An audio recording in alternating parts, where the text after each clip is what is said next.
오늘 말씀은 하나님의 시간표에 맞추어서 사는 삶이라는 제목입니다.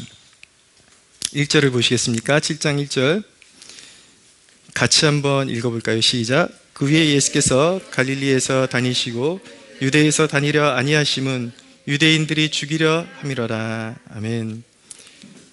오늘 본문 서두에 보면은 이 지역적인 대립구도가 나오는 것을 이제 캐치할 수가 있습니다. 갈릴리와 유대 땅에 이제 대립구도가 보이는 것이죠. 예수님께서 유대 땅에 가시는 것을 조심했던 이유는 유대 지역에서는 항상 논쟁과 예수님을 죽이려는 음모가 도사리고 있었기 때문인 것입니다. 물론 성경에 보면은 유대 땅에서도 예수님께서 일으키신 기적이 있습니다. 그러나 성경 전체를 꼼꼼하게 살펴보면은 항상 주로 유대 지역에서는 예수님을 죽이려는 음모와 그리고 예수님의 가르침에 반박하는 그러한 쟁론, 논쟁이 끊임없이 이어진다는 것을 보게 되고, 갈릴리라는 곳에서는 정말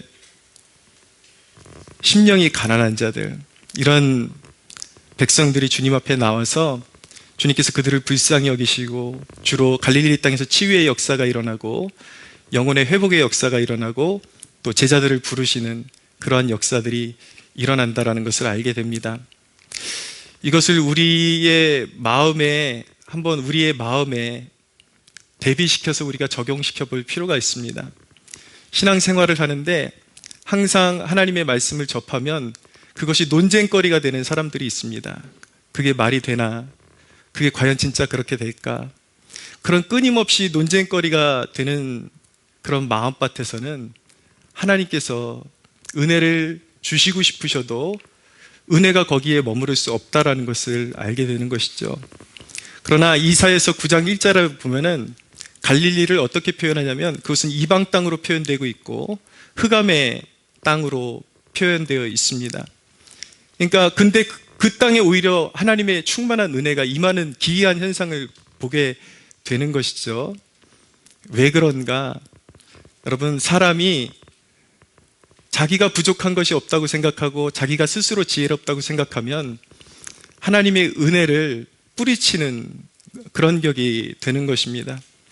근데 우리 가운데 하나님의 은혜를 크게 받는 사람들을 보면은 오히려 자기 스스로가 굉장히 윤리적이고 도덕적이고 그런 것 따지는 사람이 아니라 과거에 완전히 인생 말종으로 살았던 사람들, 완전히 방탕하고 완전히 거지 같은 인생을 살았던 사람들이 한번 삶에서 그 마음의 무너짐을 경험하게 되면 그 마음 속에서 어떤 마음이 일어나게 되냐면, 하나님, 내 인생 정말 하나님 없이는 살 수 없는 그런 인생입니다. 쓰레기 같고 쓰러졌고 실패했고 내가 살아보니까 내 스스로 잘났다고 생각했던 모든 것들이 착각이었고 결국은 부질없는 것이었고 이 세상의 영광 붙잡으려고 그렇게 쫓아가 봤지만 거기에는 내 인생의 픽절함만이 있었지 내 영혼의 진정한 갈급함을 채울 수 있는 그 무언가는 발견할 수 없었습니다.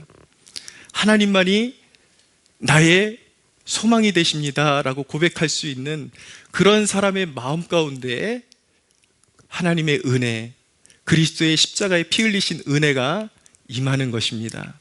할렐루야. 그래서 오히려 스스로 괜찮은 존재인 줄 알고 신앙생활을 시작한 사람들은 하나님 나라에 그렇게 큰 일을 이루지를 못합니다. 근데 오히려 인생의 큰 실패를 맛보고 절망과 그런 쓰레기 같은 인생을 다 맛본 사람이 하나님 앞에서 꼬꾸라지고 나면 그렇게 충성스러울 수가 없어요. 그래서 여러분, 우리의 마음 가운데 진정으로 필요한 것은 무엇이냐면 그 무엇보다도 하나님 앞에서 부서진 마음이 필요하다. 여러분, 이 시간 은혜 받고 싶으시면 내가 아무것도 아니라는 고백 가운데 하나님의 보좌 앞에 나아가는 그런 백성 되시기를 바랍니다. 오늘 말씀해 보면 2절 이하에 보면 이제 유대인의 명절인 초막절이 가까웠다라고 말씀하고 있습니다. 자, 초막절에 대한 이해가 조금 필요하겠죠. 초막절은 유대인의 명절입니다. 수장절이라고 하기도 하고요. 곡식을 거두고 나서 하나님 앞에 감사하는 절기로 지키는 절기입니다. 오늘날의 추수감사절과 비슷한 의미를 담고 있다라고 말씀드릴 수도 있겠습니다. 특별히 이 수장절에, 이 초막절에, 이 당시의 성전에는 좀 특별한 의식이 있었는데, 실로암 못에서 물을 퍼다가 하나님의 제사 지내는 제단에다가 그 물을 이렇게 붓는 그런 의식이 있었습니다. 왜냐하면 이제 이 초막절을 지내고 나면 이제 보리를 거둘 때가 되는데, 이 보리를 풍성하게 거두기 위해서는 단비가 필요했어요. 하늘에서 내리는 단비가 필요해서 하나님 앞에 풍성한 비를 내려주실 것을 간구하는 마음에서 제단에다가 이제 곡식이 더 익어야 되니까 물을 갖다 부으면서 하나님 앞에 그 마음의 간구를 아뢰드리는 의식을 이제 그들이 하나님 앞에 지낸 것이죠. 근데 여기 아주 묘한 의미가 있습니다. 초막절의 이 절기에 예수님께서 나중에는 예루살렘에 올라가셔서 뭐라고 말씀하시냐면, 누구든지 목마르거든 내게로 와서 마시라. 나를 믿는 자는 성경의 이름과 같이 그 배에서 생수의 강이 넘쳐 흘러나오리라 라고 말씀하시는 거예요. 그러니까 예수님께서는 이제 성취된 복음 안에서 너희가 정말 풍성한 영적인 열매를 거두기를 원하는가? 그렇다면 단순히 하늘에서 내리는 비가 너희에게 필요한 것이 아니라 너희의 영혼에 정말 진정한 생수가 필요하다는 것을 알게 해주신 것입니다. 너희에게 필요한 것은 무엇인가? 바로 성령이 필요하다라는 것을 알게 해주신 것이죠. 그런데 성령의 근원이 누구인가? 바로 예수 그리스도 자기 자신이다. 예수님께 오는 사람들은 그 배에서 생수의 강의 흐름과 같이 정말 은혜의 단비가 그 삶 가운데 흘러넘칠 것이고, 그 인생의 모든 일이 요한 3서에서 말씀하는 것처럼 내 형제여 내 영혼이 잘됨 같이 내 범사에 잘되기를 원하노라. 여러분, 영적인 이 원리를 깨닫는 축복이 있게 되기를 원합니다.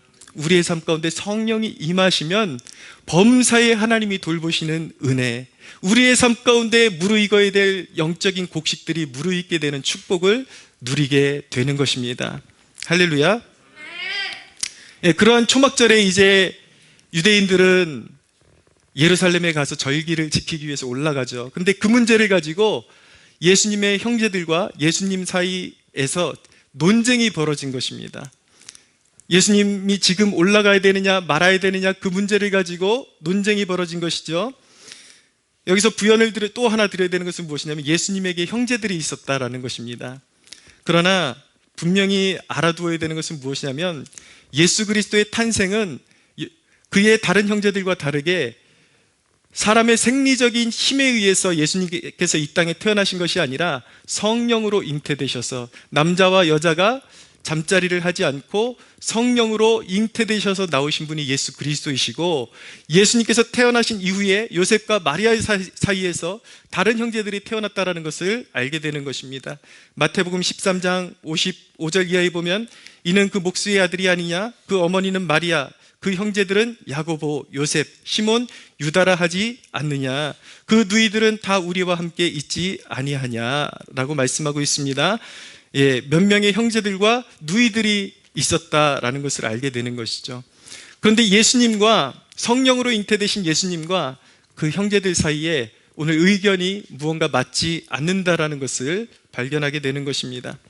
예수님이 지금 이 순간 예루살렘에 올라가야 되느냐 말아야 되느냐, 이 문제 가지고 쟁론이 되었는데, 예수님의 삶에서 우리가 배울 것은 무엇이냐면, 첫째로 예수님은 사람들의 부추김에 흔들리지 않으셨다라는 것입니다.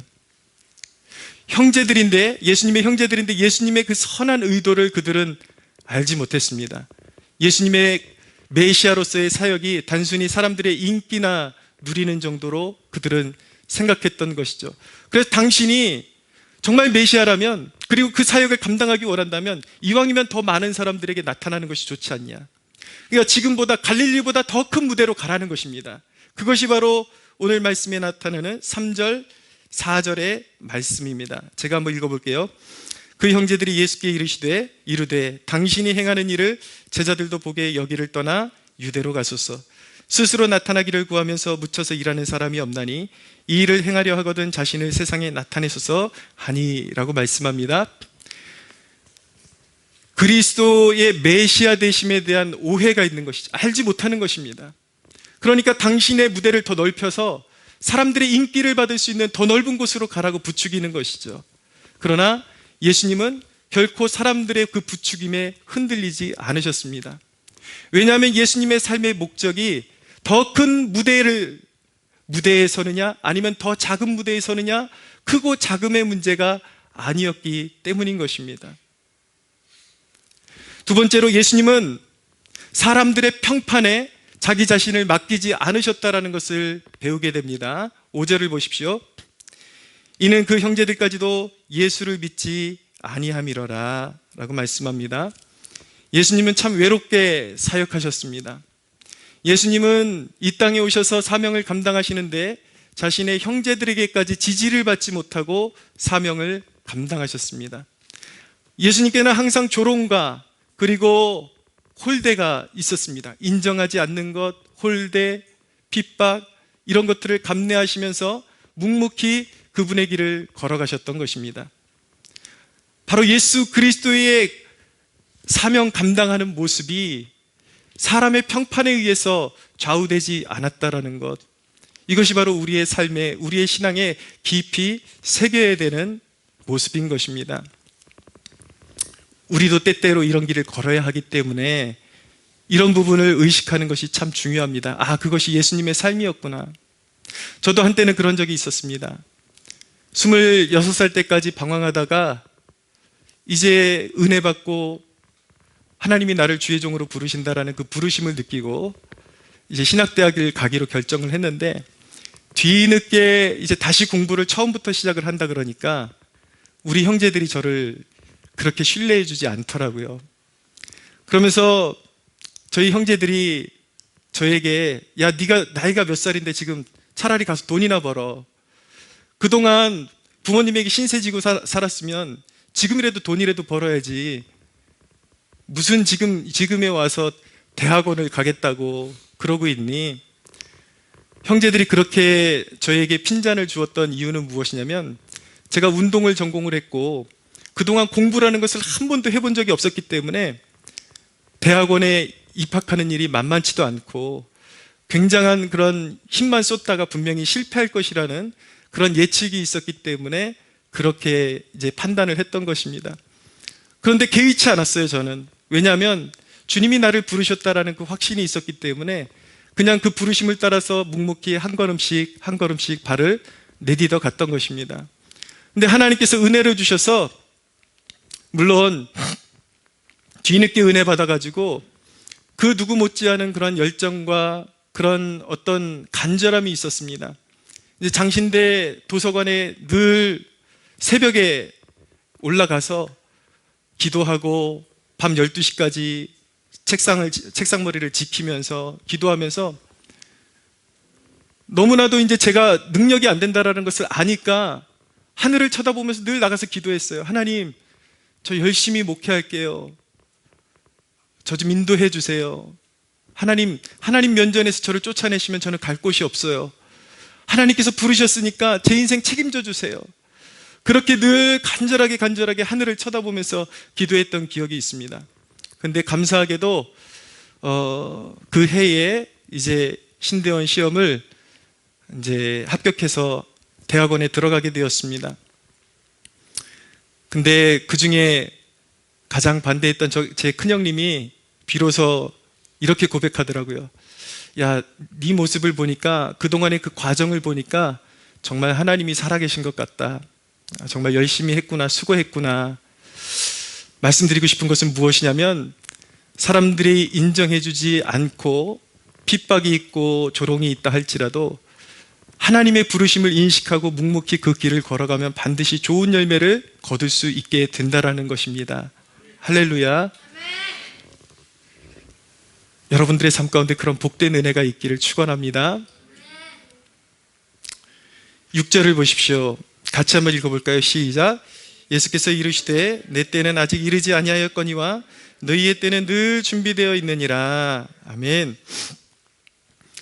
예수님의 스케줄은 그러면 어떻게, 무엇에 맞춰져 있었을까요? 그 사실을 알아야 되겠죠.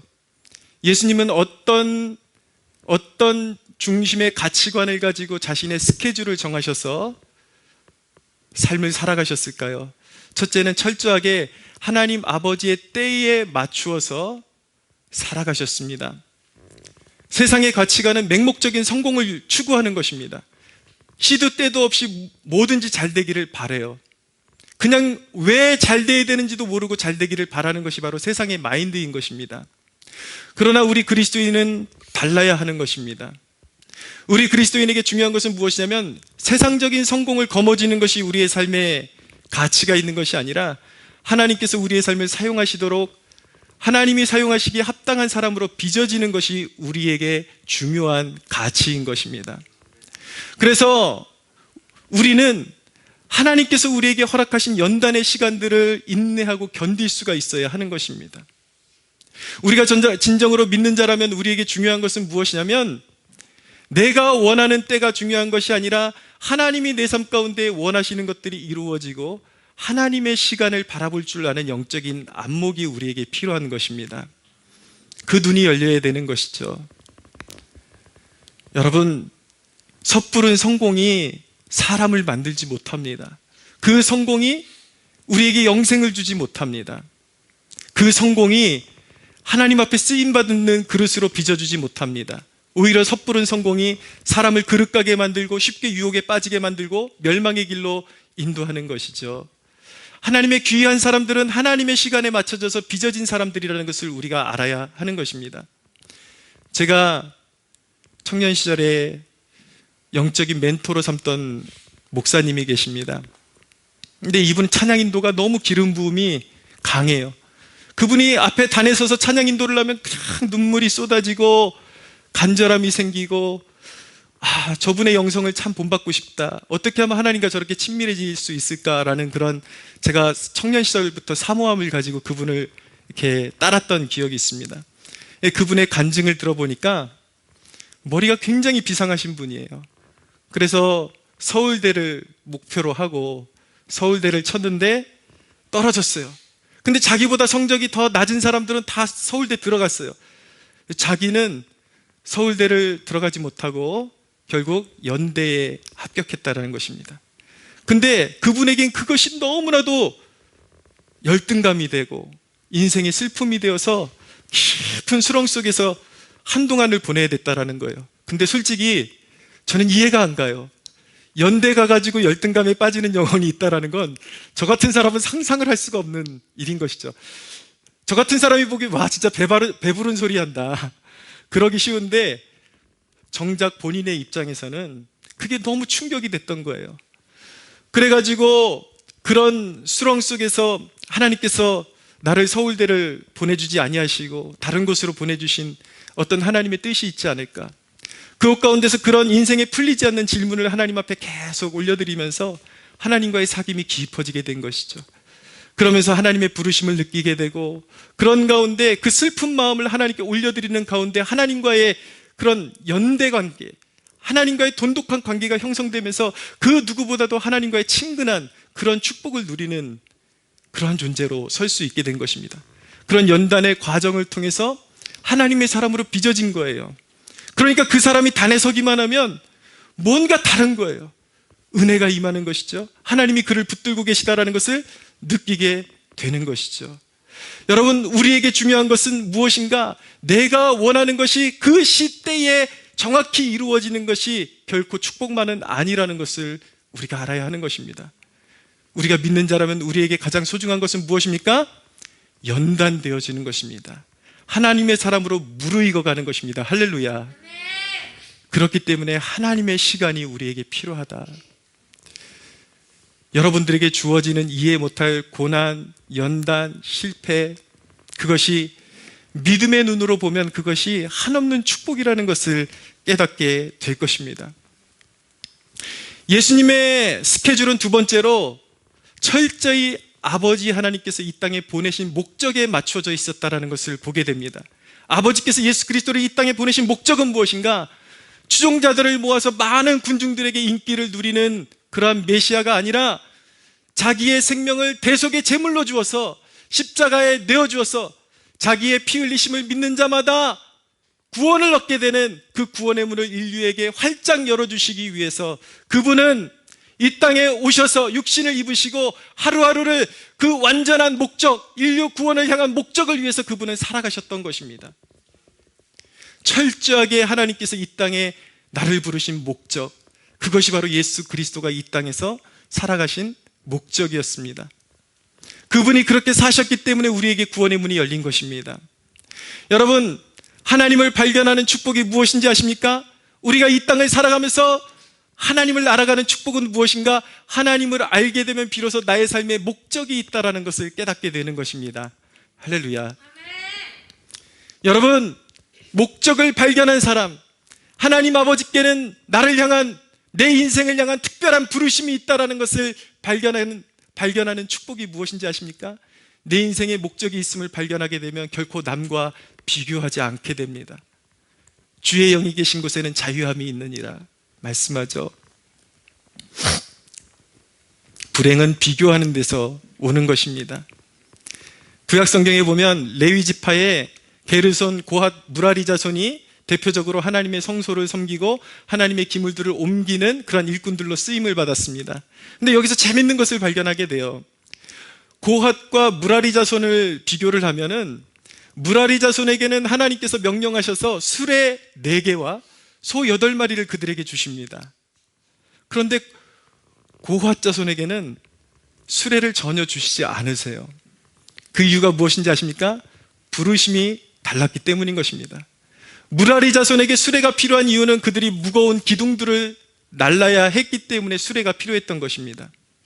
그러나 고핫 자손이 해야 되는 일은 무엇이냐면 메고 나르는 거예요. 그것보다 가벼운 것들을 메고 나르는 것이 그들의 사명이었기 때문에 수레나 소를 특별히 소유할 필요가 없던 것입니다. 우리의 인생 가운데 하나님께서 주시는 모든 것들에는 목적이 있고 뜻이 있다는 것을 기억할 수 있어야 하는 것입니다. 맹목적으로 저 사람이 가진 것을 나는 왜 못 가졌을까라고 비교하기 시작하면 슬픔이 오고 한없이 불행해지는 것입니다. 참 미련한 것이에요.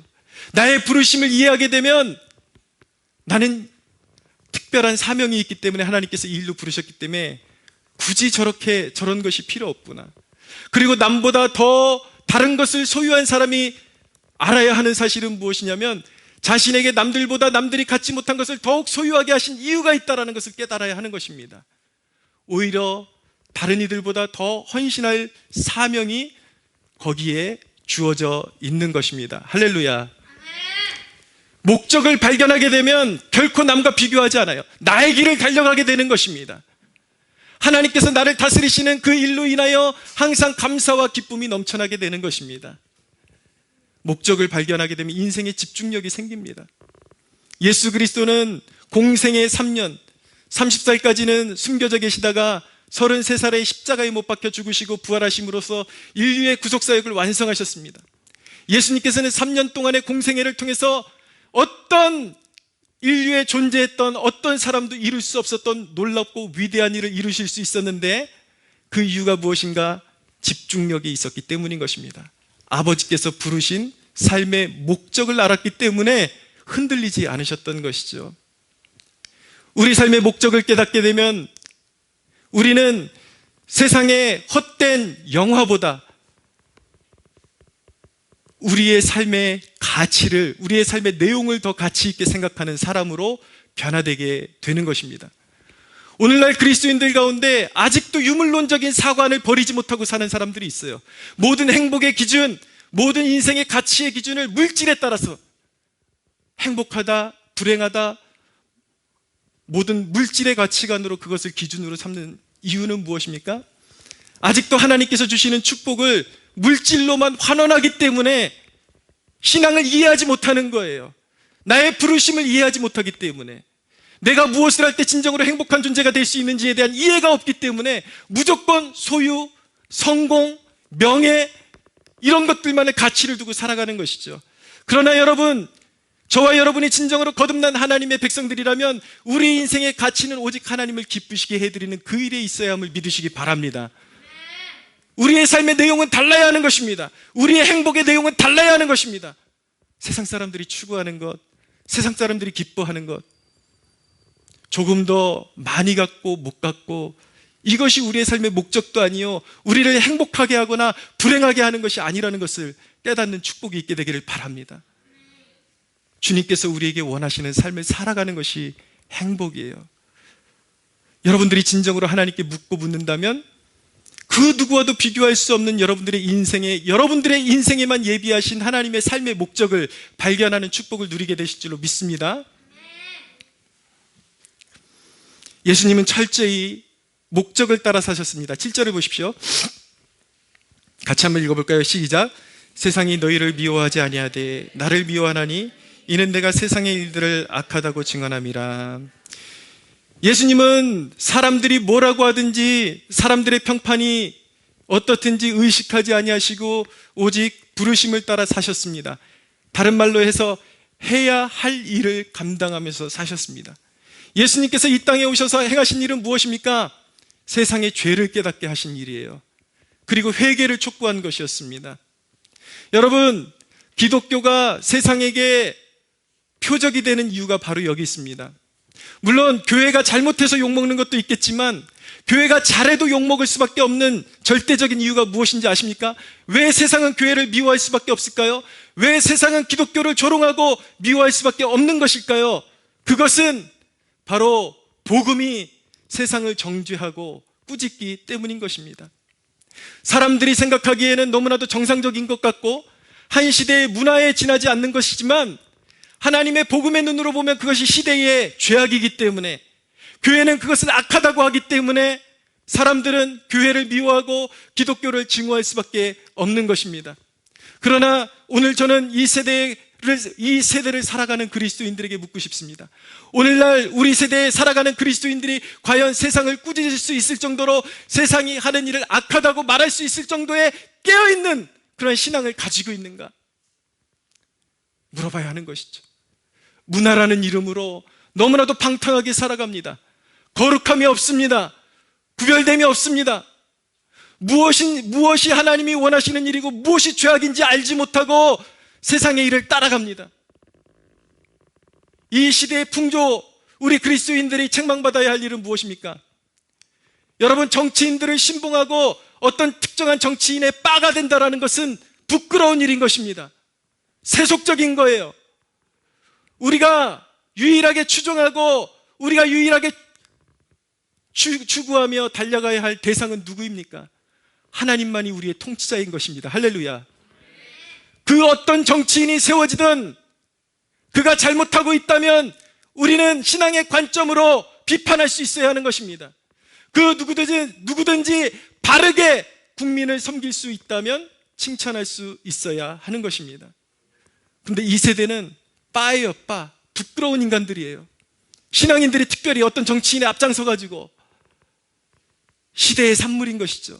시대 정신인 것입니다. 어떤 교인이라고 하는 사람이 예배에 대한 중요성을 이야기하니까 그러더라고요. 굳이 교회에 나와서 예배 드리는 것만 예배냐? 자신들은 예배당에 나와서 예배 드리지 않고도 세상의 빛과 소금이 될 수 있다라는 것입니다. 우리가 이렇게 빛과 소금으로 살아가고 있는데 예배 한번 드리지 않고 예배당에 나와서 예배 드리지 않는다고 그것이 무슨 죄가 되겠냐고. 여러분, 이 사람은 천국 백성이 아닌 것입니다. 신앙이 뭔지도 모르는 거예요. 기독교가 무엇인지도 모르는 것입니다. 여러분, 하나님을 떠나서 자기 잘난 맛에 이루는 선행이 하나님께 무슨 기쁨이 되겠습니까? 그리스도인의 선행의 가장 첫 단추, 가장 기초는 무엇인가? 하나님을 영화롭게 하는 것입니다. 할렐루야.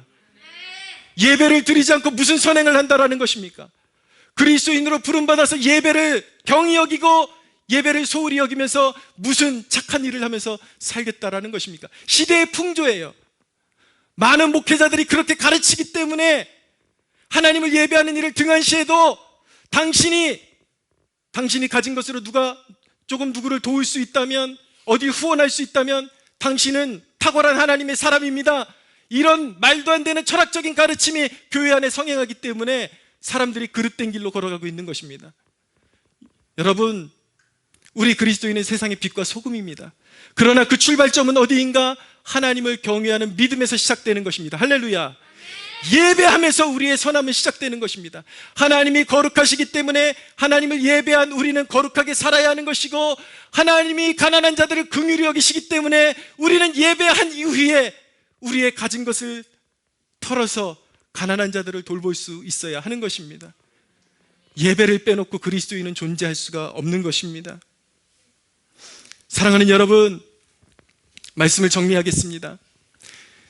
세상은 목적이 없는 성공, 목적이 없는 인기를 원합니다.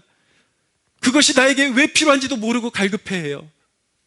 그래서 많은 사람들이 그것이 인생의 목적인 줄 알고 추구했다가 나중에는 가질 것 다 가져보고 먹을 것 다 먹어보는데 인생이 공허한 거예요. 이것이 무엇일까? 하나님의 부르심과 목적을 모르기 때문인 것입니다. 여러분, 우리 그리스도인에게 중요한 것은 무엇입니까? 우리의 모든 삶의 순간순간마다 하나님의 목적과 때가 있다는 것을 깨닫고 하나님이 이루시고자 하시는 때와 목적에 우리는 순종하는 법을 배워야 하는 것입니다. 할렐루야. 사랑하는 여러분, 저는 여러분들이 범사에 잘 되기를 원합니다. 목회자로서 그렇게 축복하기를 원합니다. 그러나 여러분들이 기도하실 때 그렇게 기도하십시오. 맹목적으로 잘 되게 해달라고 기도하지 마십시오. 내 안에 이루고자 하시는, 우리 가정에 이루고자 하시는 하나님의 뜻이 이루어지게 하여 주옵소서. 조금 더디 가더라도 정확하게 하나님께서 이루고자 하시는 뜻이 우리의 삶 가운데 이루어지게 하여 주옵소서. 그렇게 기도하십시오. 여러분, 이 시간 그렇게 고백하는 여러분들 되십시오. 내 삶을 주님께 드리오니, 내가 내 삶을 송두리째 주님 앞에 드리기를 원하오니, 내 앞에 주님의 정확한 때에 내 앞에 길을 열어주소서. 주님이 원하시는 일을 열어주소서. 그리고 하나님, 내가 주님께 내 삶을 드리오니 육신의 욕망을 따라 살아가지 아니하고 이 땅을 살아가는 그 순간순간마다 흑암과 절망 가운데 놓여서 신음하는 영혼들을 우리 살아계신 하나님께로 인도하는 그 가치 있는 일에, 그 인생의 가장 가치 있는 일에 나같이 부족한 사람 사용하여 주옵소서. 여러분, 우리는 하나님의 영광을 위해 부름받았습니다. 할렐루야. 하나님을 영화롭게 하는 삶이 가장 축복된 삶이요, 하나님이 뜻하신 삶을 이루는 것이 가장 복된 삶이요, 흑암에 놓여있는 어둠 가운데 있는 백성들을 십자가를 지시고 부활하신 예수 그리스도께로 이끌어 오는 것만이 영원한 가치를 지닌다라는 것, 오늘 이 시간 꼭 기억하는 저와 여러분들 되시기를 예수 그리스도의 이름으로 축복합니다. 하나님께 영광의 박수 올려드리겠습니다.